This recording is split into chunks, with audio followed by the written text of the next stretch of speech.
pesan saya, kalau sahur dan buka puasa jangan balas dendam. Penting ini, karena orang saya lihat kalau sudah menjelang habis asar, Masya Allah, yang coklat, yang biru, yang hijau, yang kuning semua dibeli. Ada orang motornya penuh bawa pulang ke rumah, macam-macam. Sampai rumah makan satu sudah kenyang, nggak bisa. Sampai kata sebagian ulama apa? Siapapun yang makan banyak pada saat buka puasa, dia tidak mengambil hikmah dari puasa itu. Tujuannya supaya perutmu terbiasa. Kembali lagi, dia nggak besar lagi, nggak elastis, tapi dia jadi bagus lagi.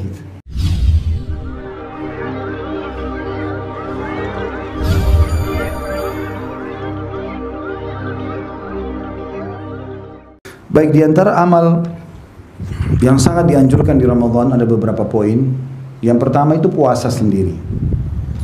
Dan puasa ini adalah ibadah yang sangat besar pahalanya. Bahkan dari sisi, kita akan bedah puasa dari dua poin. Sisi spiritualnya, dari nilai keimanan dan pahalanya, dan sisi kesehatannya. Kalau sisi spiritual dan keimanannya, dia adalah amal ibadah yang paling besar pahalanya. Nggak ada yang menyamai puasa.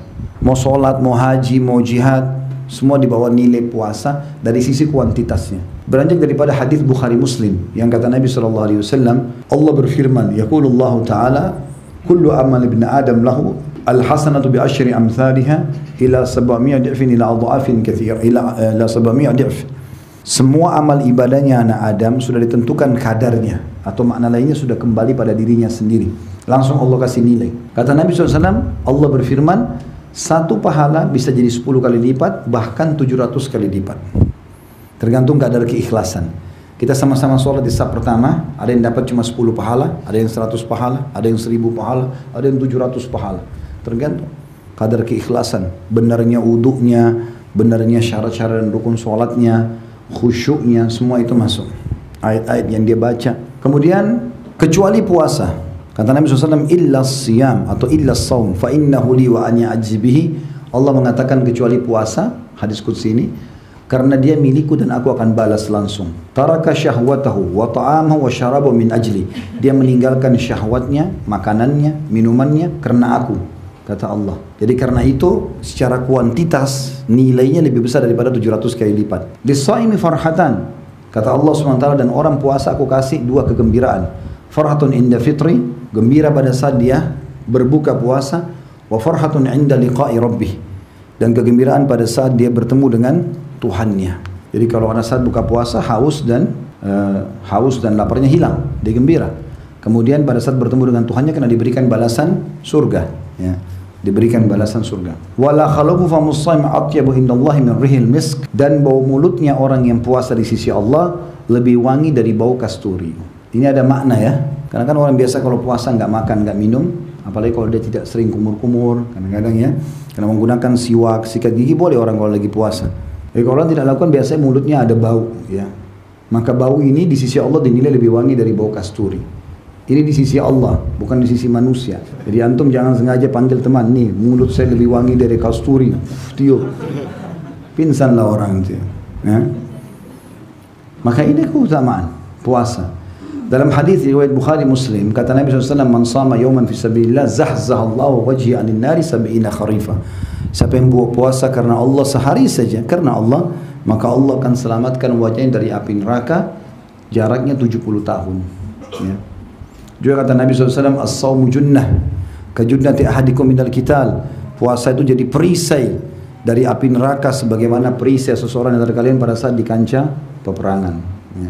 Fa idza kana yawmu shaumi ahadikum, kalau kalian sedang berpuasa, fala yarfuth, supaya bisa jadi perisai dari api neraka, jangan pernah rafath.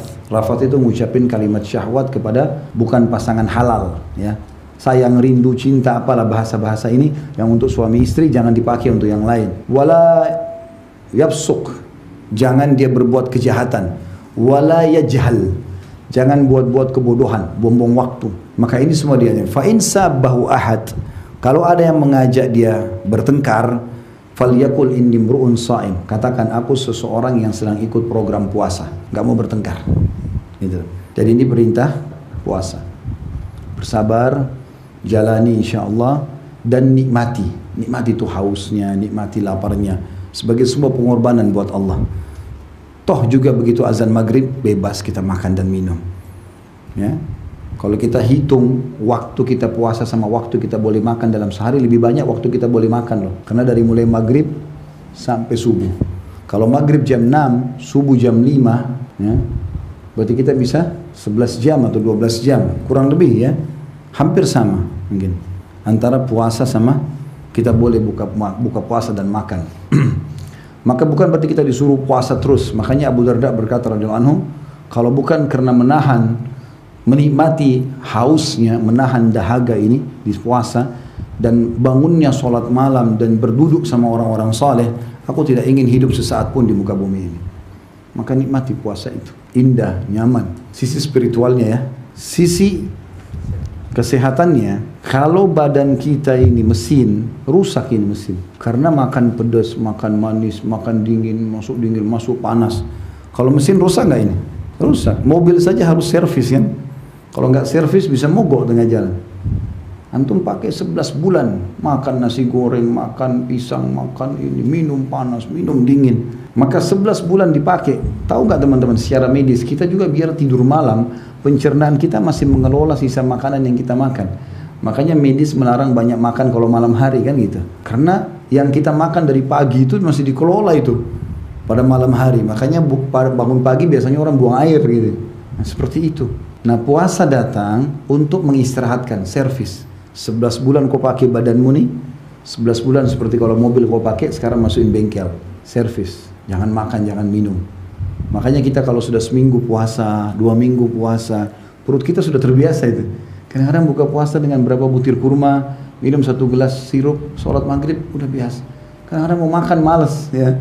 Ada orang makan nanti habis tarawih. Makanya teman-teman ambil pelajaran dari sisi kesehatan. Ramadan itu ada ilmunya di situ, ada hubungannya dengan masalah kesehatan.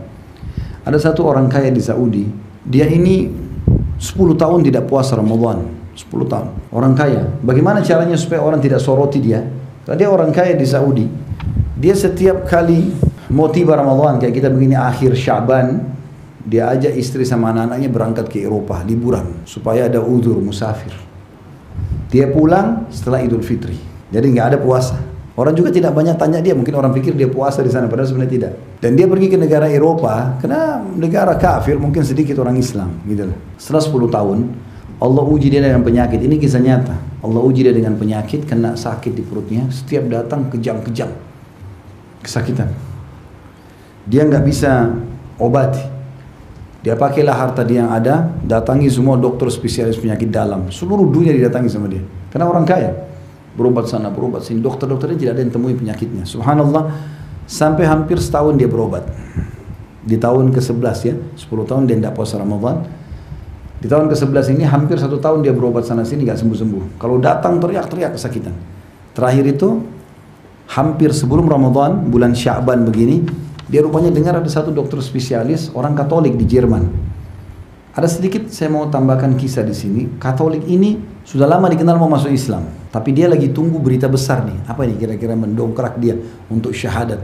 Dia udah pelajari Al-Quran, dilacinya bahkan ada Al-Quran dalam bahasa Jerman. Intinya pada saat itu dia pergi berobat sama dokter itu. Dokter ini periksa, nggak ada penyakitnya ini. Cek secara medis nggak ada, dengan alat tercanggih pun nggak ada.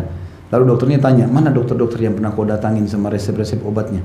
Dilihatin semua ini nama profesor-profesor dunia yang terkenal. Teman-teman sejawatnya dokter ini tahu semua ini, dokter-dokter ahli di bidangnya. Obat-obat semua ya, obat-obat penyakit perut, vitamin, semuanya ada, dan itu yang termahal semuanya.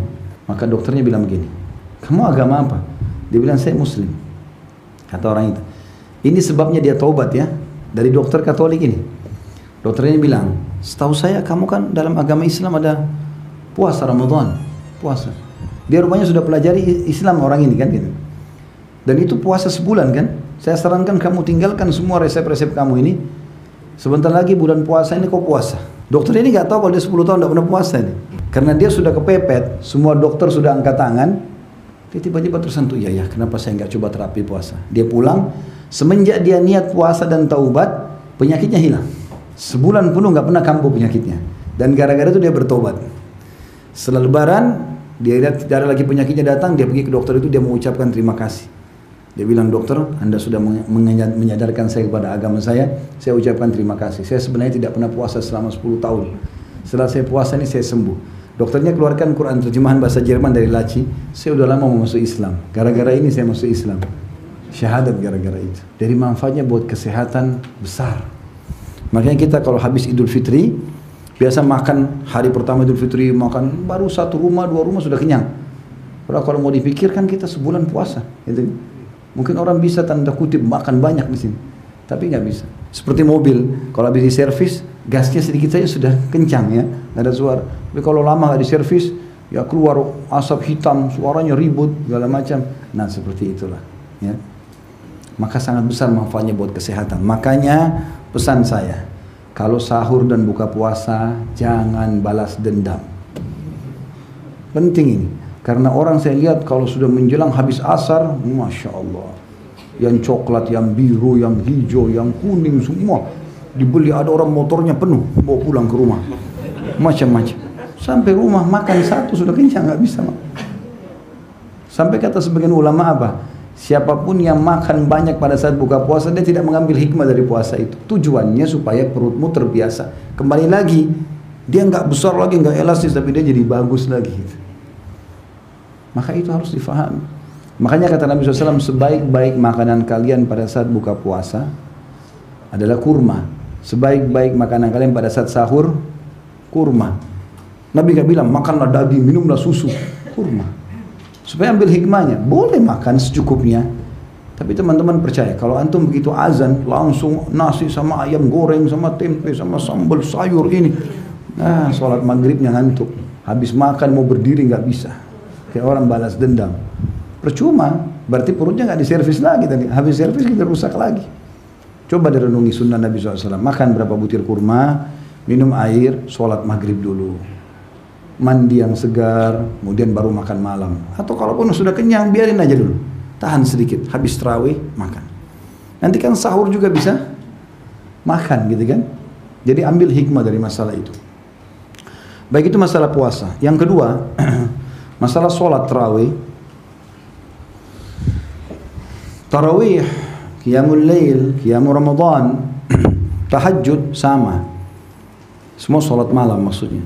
Cuma kalau Ramadan namanya tarawih. Santai maksudnya. Kenapa santai? Karena orang habis ba'diyah isya sudah bisa sholat malam. Kan di hari biasa kita harus, bukan harus sih, dianjurkan tidur dulu baru nanti sholat di akhir malam, gitu ya. Kecuali witir boleh di awal malam. Kalau sholat tahajud nanti di akhir malam, tapi Ramadan dimajukan. Agar orang-orang yang malas tahajud ini minimal 1 tahun sekali ada di buku amalnya sholat tahajud.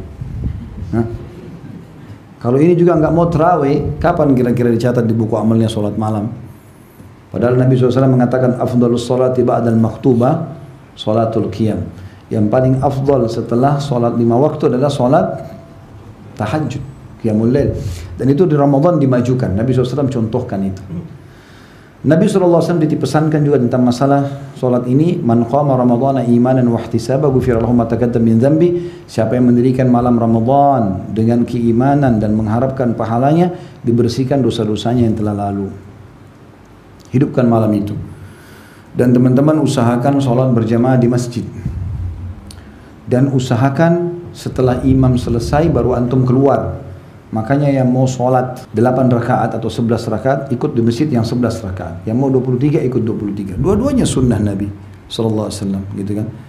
Maka cari imam. Kenapa? Kita pilih imam seperti ini bukan memilah-milah ya. Karena memang Nabi SAW mengatakan siapa yang sholat bersama imamnya sampai imam bubar, maka dicatatkan baginya pahala sholat semalam suntuk. Jadi seperti salam sholat lagi, salam sholat lagi dari maghrib sampai subuh. Susah itu. Tapi kita bisa dapat hanya dengan sholat tarawih bersama imam, gitu kan. Tapi tentu kita juga cari tempat teman-teman sholat yang nyaman, bacaannya benar, gitu kan. Jangan cari masjid yang Allah Akbar, Allah Akbar, Allah Akbar.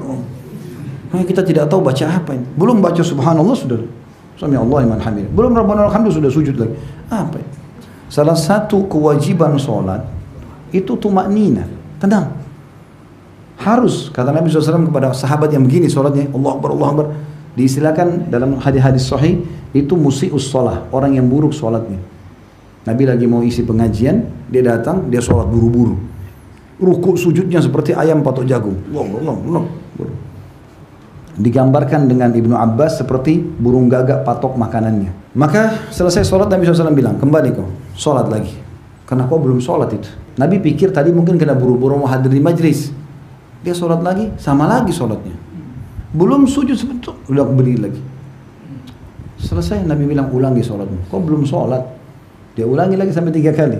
Ternyata masih sama. Oh berarti orang ini memang begini sholatnya. Bukan karena ada hajat yang lain. Maka Nabi bilang yang keempat kali ulangi sholat. Dia bilang, ya Rasulullah, saya tidak tahu sholat yang lain. Ajarkan saya. Mulai Nabi SAW bilang, kalau kau mau sholat, tenangkan sendi-sendimu semuanya. Baru kau takbir. Allahu Akbar. Kembalikan semua sendi-sendi pada tempatnya. Tangan sudah tenang semua. Baru kau baca yang dimudahkan dari Al-Quran. Kemudian rukuklah. Biarkan sendi-sendi tenang dulu semua. Baru kau baca memuji Allah. Karena subhana rabbiyal azim. 1. Subhana rabbiyal azim 2. Itu yang paling pendek ya. Subhana rabbiyal azim. Ada banyak bacaan-bacaan, ada 6 macam bacaan dalam rukuk. Baru kau bangun. Kalau kau bangun i'tidal, tenangkan sendi-sendimu semua. Baru baca Sami Allahu liman hamidah. Rabbana walakal hamd. Mil'us samawati wa mil'ul ardi wa mil'u ma syi'ta min syai'in ba'd. Ada banyak lanjutan doanya sebenarnya. Yang jelas kita misalnya baca itu baru sujud. Kata Nabi SAW, tenangkan seluruh sendi baru baca doa sujud. Begitu terus sampai salam. Maka tumaknina ini kewajiban sholat. Bisa ditolak sholatnya karena terbukti Nabi suruh ulangi orang itu. Kalau sholatnya sudah diijabah, walaupun pahalanya sedikit, tidak perlu disuruh ulang kan gitu. Tapi ini disuruh ulang karena memang tidak diijabah sama Allah SWT. Maka tenang, ikut sholat berjamaah ya. Biasakan itu. Kecuali darurat sekali, boleh antum kerjakan di rumah. Yang ketiga adalah membaca Al-Quran. Dan ini sangat dianjurkan juga. Jadikan Ramadan sebagai bulan Al-Quran. Baca, belajar ya, untuk membaca Al-Quran. Karena dia banyak sekali keutamaannya. Dan juga Nabi SAW mengatakan, As-siyamu wal-Quranu yashfa'ani lil-abdi yawmal qiyamah. Puasa dan Al-Quran dua-duanya akan menolong hamba atau pelakunya yang melakukannya pada hari kiamat. Yaqulus saum, puasa akan berkata, Rabbi mana'tuhu ta'ama wasyaraba bin nahar. Wahai Tuhanku, aku telah melarang dia, menahan dia untuk makan dan minum di siang hari. Fasyaffi'hu, ya, maka berikanlah dia. Fasyaffi'ni, ya, lahu atau bihi, ya, maka berikanlah dia syafaat dari perantaraku. Wa yaqulul Quran, Quran juga mengatakan, mana'tuhu nauma bil laili fasyaffi'hu atau fasyaffi'na bihi. Ya. Maka Quran pun mengatakan, aku telah menahan dia tidur malam hari karena baca aku, maka tolonglah dia, berikan syafaat kepadanya. Para ulama melakukan baca Quran dari bulan Ramadan ini dengan sangat serius. Dan Al-Quran pernah saya sebutkan, saya ulangi lagi, memiliki empat hak membacanya. Faham nggak faham artinya, baca.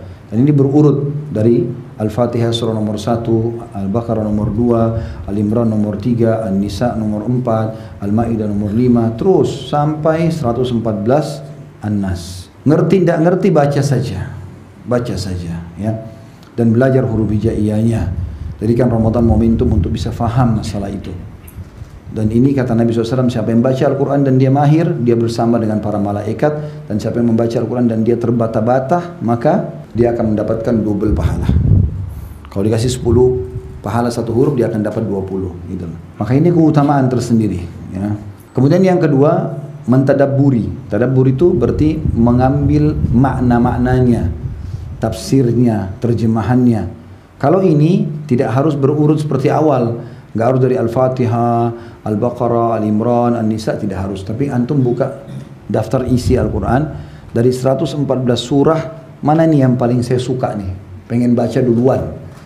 Misal ibu-ibu mau yang perempuan, ada surah Maryam, ada surah An-Nisa. Bapak mau nama-nama laki-laki dan nama para nabi, ada surah Muhammad, surah Hud, surah Yunus, ya, surah Ibrahim, surah Yusuf, ya.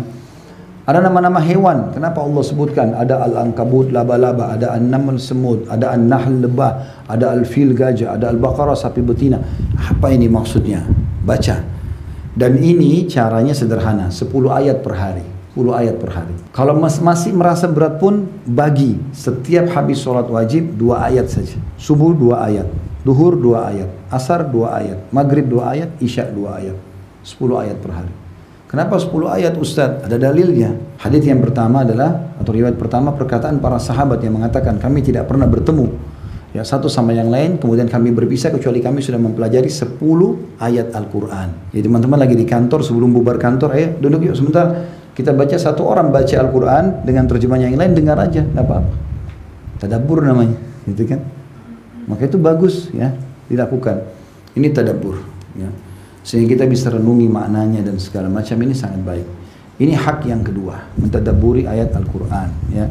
Dua-dua ayat saja insya Allah sudah faham. Dalil yang kedua, selain sahabat tadi mengerjakan 10 ayat, juga ada hadis Nabi SAW, siapa yang membaca di malam hari atau sehari, dalam sehari semalam itu 10 ayat Al-Quran, dia akan diberikan 1 kintor. Dan 1 kintor itu kata Nabi SAW lebih baik daripada dunia dan seluruh isinya. 10 ayat itu lebih baik daripada dunia dan seluruh isinya. Kalau antum baca 20 ayat, 30, ini kita bicara jumlah minimal ya, 10 ayat minimal. Dan sudah pernah saya sampaikan kan, download aplikasi Nakhtim itu. Kalau saya pribadi saya sarankan itu. Tulis Nakhtim ya, dalam bahasa Indonesia pun bisa. Nanti modelnya itu bahasa Arab, nun, kha, ta, mim, lingkaran warna hijau. Itu bukan aplikasi saya ya, tapi saya temukan ada anak saya pernah kirim subhanallah kepada saya dari teman-temannya. Anak saya masih SD. Saya dapat subhanallah, saya bagus, saya coba cek, bagus itu. Ternyata programnya memang sesuai judulnya. Nakhtim artinya kita mengkhatam. Di app ada, di App Store ada, di Play Store ada semua, gratis. Nah itu bagusnya kita waktu awal kita pilih mulai dari surah mana, misalnya Al-Fatihah, mulai dari surah pertama, ayat pertama. Kita bisa pilih qoreknya siapa, qoreknya dia misalnya siapa. Ya. Kemudian kita pilih, kemudian ada di bawah sekali dalam bahasa apa, terjemahan bahasa Indonesia misalnya, di bawah mulai. Nanti kalau kita tutup handphone, buka, keluar nanti ayat pertama Al-Fatihah. Kita tutup lagi, buka lagi nanti, kalau mau buka WA segala macam, baca lanjutannya ada. Terus begitu sampai selesai khatam Al-Quran. Jadi 30 juz itu tidak mengambil waktu khusus. Setiap lagi nunggu di lampu merah daripada lihat helmnya orang warna apa, ya lebih baik lihat handphone, baca, gitu kan. Maka itu penting, antri di lift segala macam, buka handphone. Karena begitu kita buka handphone pasti dia keluar lanjutannya, gitu kan. Kita mau mundur ke ayat sebelumnya, ada tanda panah mundur, ada tanda panah maju. Kalau mau lanjutin, kita mau share ke orang, oh ayat ini bagus nih, masalah Ramadan misalnya, ada gambarnya situ untuk share. Tinggal klik share langsung. Ke semua medsos bisa di share, ke Facebook, ke Instagram, ke mana-mana segala macam, di WA, bagus. Mau dengerin bacaannya, ini saya ragu bacaan saya nih. Di atas ada klik audionya, diklik imam tadi yang kita pilih baca, kita dengerin. 1 ayat itu saja, diulangi berapa kali kita jadi ikutin tajwidnya. Bagus sekali itu. Sudah download belum itu? Hah? Baru tahu? Alhamdulillah. Saya kira semua sudah tahu.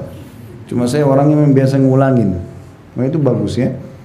Kita berikan Al-Quran. Itu yang kedua tadabbur. Yang ketiga menghafalnya. Haknya Al-Quran. Dan hafal sama. Saran saya 10 ayat per hari. Kalau tadi antum sambil tadabbur, antum hafal 2 ayat setiap habis sholat 5 waktu, berarti 10 ayat sehari. Nanti antum aplikasikan, kalau sholat duha 2 rakaat misalnya, rakaat pertama 5 ayat, rakaat kedua 5 ayat. Sholat qobliyah, sholat ba'diyah, sholat tahajud, sholat tahiyat masjid, banyak sholat taubat, sholat wudu. Antum kalau baca di rakaat pertama 5 ayat, rakaat kedua 5 ayat, insya Allah 1 hari hafal tuh. Ya. Kalau kita tadabbur 10 ayat dan hafal 10 ayat tadi, karena ini sama ya, dan hafal ini tidak harus berurut dari Al-Baqarah, Al-Fatihah, Al-Baqarah, tidak usah. Surah yang antum suka saja dulu. Oh ini Al-Mulk bagus nih 30 ayat, tidak terlalu panjang, mulai hafal. Kalau 30 ayat berarti antum cuma 3 hari bisa hafal itu. Kalau 1 hari 10 ayat, 30 ayat selesai. Tapi kan nanti mudah lupa Ustaz, itu syaitan, bisikan syaitan. Baca a'udzubillahi minasyaitonir rajim. Orang kalau lupa sambungan ayat, bukan 30 juz hilang semua. Hah? Jadi mulai itu.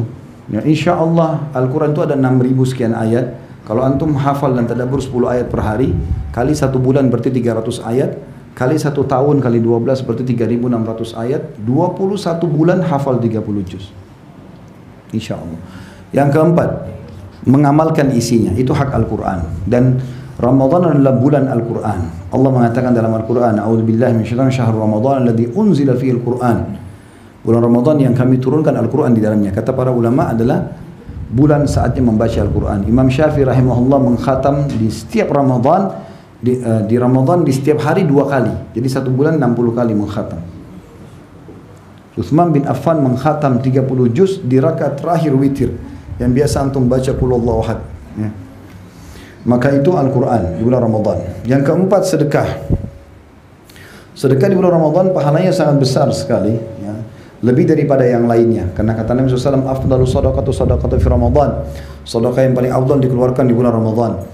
Dan banyak yang bisa dilakukan, sedekah baju, sedekah makanan pokok, ya, sedekah buku, sedekah apa saja. Tapi yang paling mudah dan paling bagus adalah membuka puasakan orang. Buka puasakan orang. Saya lihat hampir setiap tahun saya di Jakarta ini, kadang-kadang kalau ada taklim sampai menjelang asar begini, biasanya pulang, kadang-kadang macet, menjelang maghrib sampai pasti macet banyak orang. Karena masih banyak orang kerja kan. Banyak orang susah buka puasanya. Ada yang menjual, kadang-kadang ada yang tidak menjual. Kesempatan antum itu. Taruh di motor beberapa gelas air mineral, harganya cuma Rp500, Rp1.000 satu. Taruh 10, kalau bisa beli 1 dus isi 48, harga 30.000. Taruh, begitu azan, menjelang azan buka motornya, bagi-bagiin ke orang di pinggir jalan.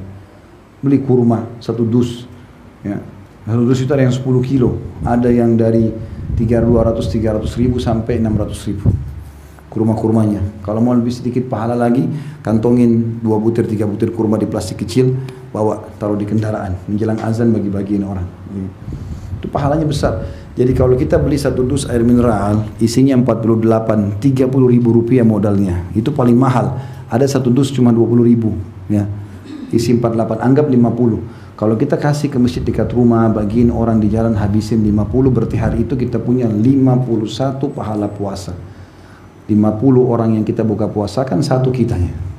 Itu 51 buka puasa. Kalau dari 50 orang itu, 1 saja ahli ibadah, kerjanya ngaji segala, kita panen semua pahalanya dengan sedekah segelas air.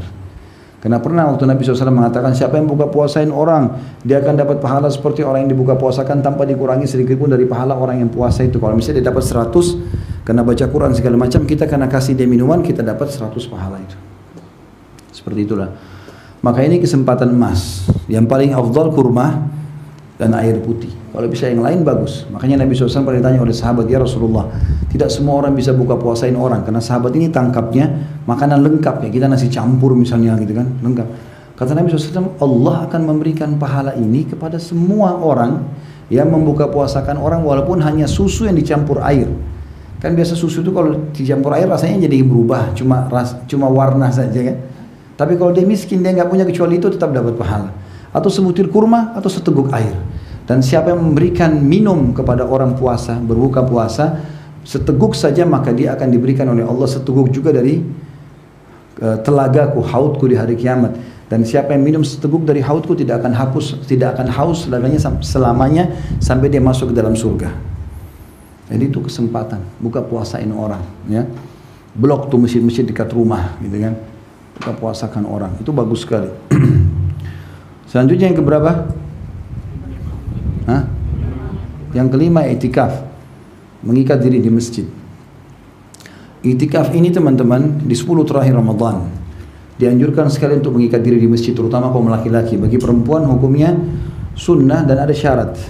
Itu laki-laki juga sunnah ya, tapi sunnah muakkadah bagi laki-laki. Perempuan itu sunnah secara umum.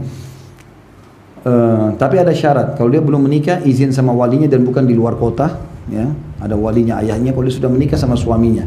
Yang jelas para ummahatil mu'minin radhiyallahu anhunna, istri-istri Nabi, tidak i'tikaf kecuali setelah Nabi SAW meninggal. Setelah Nabi meninggal mereka ada i'tikaf. Itu pun dalam kondisi masjidnya aman, ada hijabnya. Karena perempuan tidur bisa tersingkap segala macam, maka harusnya ditutup. Ya. Yang paling afdal adalah masuk di puasa 19, berarti malam 20. Udah mulai masuk masjid, keluar nanti Idul Fitri. Setelah sholat Idul Fitri baru keluar. Kalau tidak bisa, maka pilih malam-malam ganjil saja. Malam 21, 23, 25, 27, 29. Saya kerja, Ustaz masih kerja di Jakarta. Baik, cari salah satu dari malam-malam ganjil itu, yang pas libur, pas kena Sabtu Ahad. Ada istri, ada anak bawa ke masjid besar, di mana dari mulai habis maghrib, habis buka puasa, atau buka puasa di jalan, udah siap-siap sebelumnya, sholat maghrib, isya, tarawih, ada kalau qiyamul lail sampai subuh. Habis selesai subuh mau keluar dari masjid silakan. Yang penting sudah habiskan malamnya di masjid, i'tikaf di situ. Nah, maka itu sangat bagus. Itu sangat baik i'tikaf ini. Dan tentu ada syarat-syarat i'tikaf segala macam ya, dianjurkan untuk tidak keluar ya. Kemudian tidak boleh kalau laki-laki dia punya istri dia pulang, kemudian dia jima berhubungan biologis, karena itu membatalkan i'tikaf. Tapi kalau istrinya datang mengunjungi dia seperti kasus Sofia radhiyallahu anha, istri Nabi SAW, Ummahatil Mukminin, Ummul Mukminin, pernah ziarah kepada Nabi SAW lagi i'tikaf, Nabi antar pulang. Itu boleh. Keluar termasuk darurat lah, gitu kan. Tapi dia harus segera kembali lagi.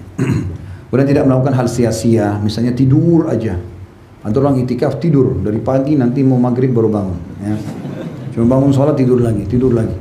Enggak, dia beraktivitas ngaji, apalah. Memang khusus mengikat diri di situ. Salah satu ciri para nabi-nabi mereka selalu meluangkan waktu untuk ibadah kepada Allah. Nah, di antaranya i'tikaf itu. Baik, jadi walaupun cuma sehari, ya, minimal sehari di 10 terakhir Ramadan itu ya. Kemudian yang keenam selain i'tikaf adalah umrah ya. Umrah di bulan Ramadan. Karena Nabi SAW mengatakan umrah di Ramadan ta'dil hujjatan ma'i. Umrah di bulan Ramadan sama dengan haji bersamaku. Jadi kalau teman-teman hanya bisa umrah sekali seumur hidup jadikan di Ramadan. Kalau sekali dalam setahun jadikan di Ramadan. Kalau juga bisa beberapa kali dalam setahun maka salah satunya Ramadan. Karena pahalanya sama dengan haji bersama Nabi SAW.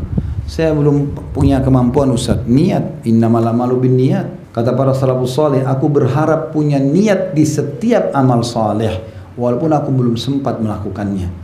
Karena dengan niat masuk dalam hadis Bukhari, man hamma bi hasanatin wa lam ya'malha kutiba lahu hasanatun kamilah. Siapa yang niat mengerjakan satu kebaikan dan dia belum melakukannya, maka dicatatkan baginya satu pahala lengkap. Fa in amilaha, kalau dia kerjakan apa yang dia niatkan, misalnya mau tidur lalu niat salat malam, kebablasan tidur, dapat pahala satu salat malam lengkap. Allahu a'lam kadarnya seperti apa. Tapi kalau dia kerjakan, dia bangun, dia sholat, kutiba lahu asyru adha'afi ila sab'ami alifin ila adha'afin katsira.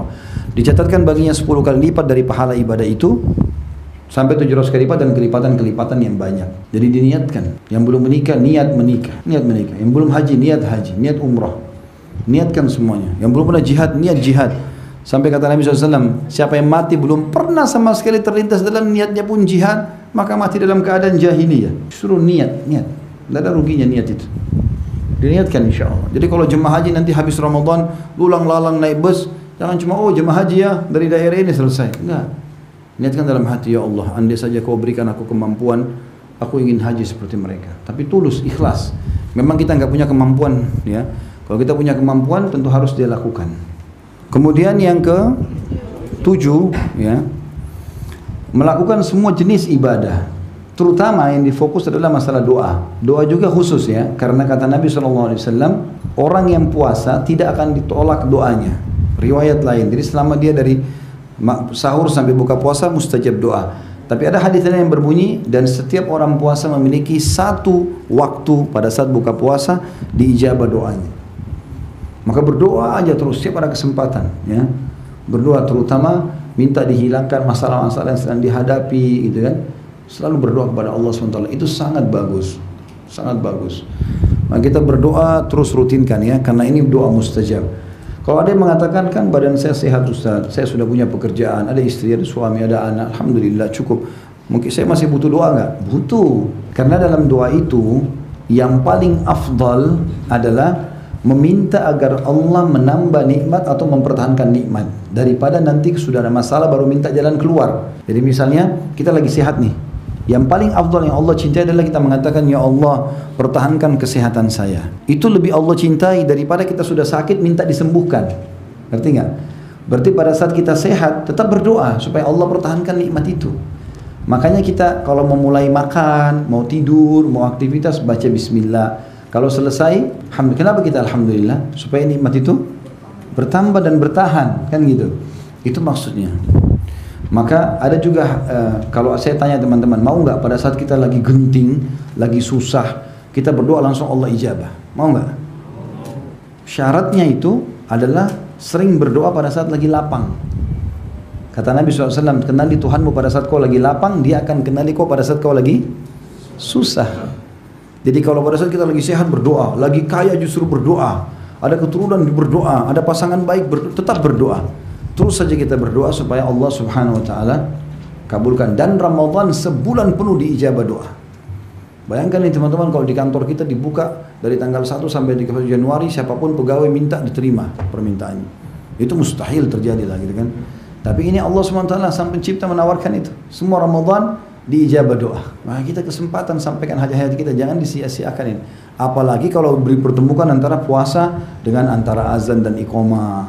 Sepertiga malam, hujan lagi turun, waktu-waktu mustajab. Minta didoakan sama orang tua gitu kan. Atau anak soleh doakan orang tuanya, atau minta saudara muslim yang lain doakan. Itu semua utamanya sangat besar. Kemudian yang terakhir, jauhi semua kemaksiatan, semua jenis dosa, kebodohan, tidak boleh dilakukan. Semua jenis dosa. Karena kata Nabi SAW diantaranya, "Man lam yada' qawla zuri wal amala bihi, fa laysa lillahi hajan fi an yada' ta'amahu wa syarabah." Siapa yang tidak meninggalkan perkataan dusta dan terus melakukannya, maka tidak ada hajat bagi Allah mengenai lapar dan hausnya. Sebenarnya di sini contohnya dusta, tapi semua kemaksiatan sama. Jadi harus dipuasakan juga penglihatan, pendengaran, ya, lisan, ini harus dikontrol semua. Puasa itu melatih kita untuk meningkatkan tadi ya spiritual kita, keimanan kita. Maka semua dikontrol. Makanya tadi kalau diajak berantem pun saya sedang puasa, nggak mau ikut-ikutan, gitu. Maka seperti itulah. Maka ini berarti ada juga poin yang penting, kita meninggalkan semua, termasuk hal yang sia-sia ya, buang-buang waktu yang tidak ada gunanya. Ada orang subhanallah begitu masuk Ramadan sibuk, sudah tumpulin film mana yang dia mau nonton. Dari film ini ke film ini 2 jam, 2 jam, 2 jam, 2 jam. Nonton maksiat, perempuan terbuka auratnya, inilah itulah. Untuk apa ini buat maksiat? Kesempatan Ramadan lagi dibuka pintu surga. Bertobatlah kepada Allah SWT. Ingat ya, kenikmatan iman seperti Abdullah bin Hudzaifah tadi tidak bisa dirasakan kalau kita tidak tumpukan ibadah. Nah, Ramadan itu penumpukan. Terus saja tumpukin nanti sampai tebal dan susah sekali. Kalau iman itu tebal, seperti ibaratnya gini rasionalnya kalau iman itu. Dan syaitan saya gambarkan begini juga. Kalau iman itu seperti pagar, ya. Syaitan itu seperti ular. Kita di dalam pagar itu. Kalau kita cuma punya pagar dari plastik, ularnya patok-patok sobek ya, dia bisa masuk kan? Dan berbahaya buat kita. Kalau lebih kuat sedikit pakai kayu. Kayu juga masih bisa rapuh, ya. Masih bisa dipatok-patok sama dia. Dan pindahnya transisi dari plastik ke kayu itu karena ibadahnya tadi. Dia pindah lebih tinggi lagi, lebih tumpukan ibadah. Ini nanti jadi besi, baja. Kalau baja, setannya giginya patah. Mau godain kita nggak bisa. Sampai pada tingkat nanti setan mau bisikin, ya. Kita dengar bisikan setan, nggak usah sholat. Kayak lepas, maka dia nggak bisa lagi. Bahkan sebagian ulama mengatakan hadis tentang Umar bin Khattab, kalau setan lihat dia lari ke lembah lain, karena Umar begitu. Dari bangun tidur sampai tidur ibadah aja terus. Sampai Umar bin Khattab itu taruh di sebelah ranjangnya ember air. Dia tidur sampai tangannya begini. Kesentuh air bangun, sudah sholat malam sampai pagi. Allahu a'lam berapa menit saja dia tidur. Udah begitu sibuk dengan ibadah. Sampai waktu meninggal Umar bin Khattab, lalu ada satu sahabat nikahi istrinya Umar, padahal sudah tua sekali. Tahu ditanya, kenapa kau nikahi istrinya Umar? Sudah tua, masih banyak wanita yang lain gitu. Dia bilang, karena saya ingin tahu rahasia ibadahnya Umar. Karena ibadah terus. Jadi yang kita butuhkan adalah ketebalan iman itu. Kalau sudah tebal itu luar biasa, cobaan seberat apapun bisa kita lalui. Tapi kalau antum ibadah, dosa juga. Ibadah, dosa. Jadi tidak pernah tebal imannya. Jadi kayak dikikis sama itu. Sama dosa itu dikikis ya. Karena ini bisa saling menghabis. Pahala bisa membersihkan dosa. Dosa juga bisa menghabiskan pahala. Ya. Seperti sabda Nabi SAW, hati-hati kalian dengan dengki. Karena dia bisa membakar pahala seperti api membakar kayu bakar. Jadi ada dosa yang bisa membakar pahala gitu kan. Itu juga dengan pahala, kalau sering dibuat dia bisa membersihkan dosa. Allah mengatakan dalam Al-Quran, A'udzubillahi minasyaitonirrajim, innal hasanati yudhibnas sayyi'at. Semua perbuatan baik bisa menghilangkan dosa-dosa, gitu ya. Allahu a'lam. Subhanakallahumma bihamdika, asyhadu an la ilaha illa anta astaghfiruka wa atubu ilaik. Wassalamualaikum warahmatullahi wabarakatuh.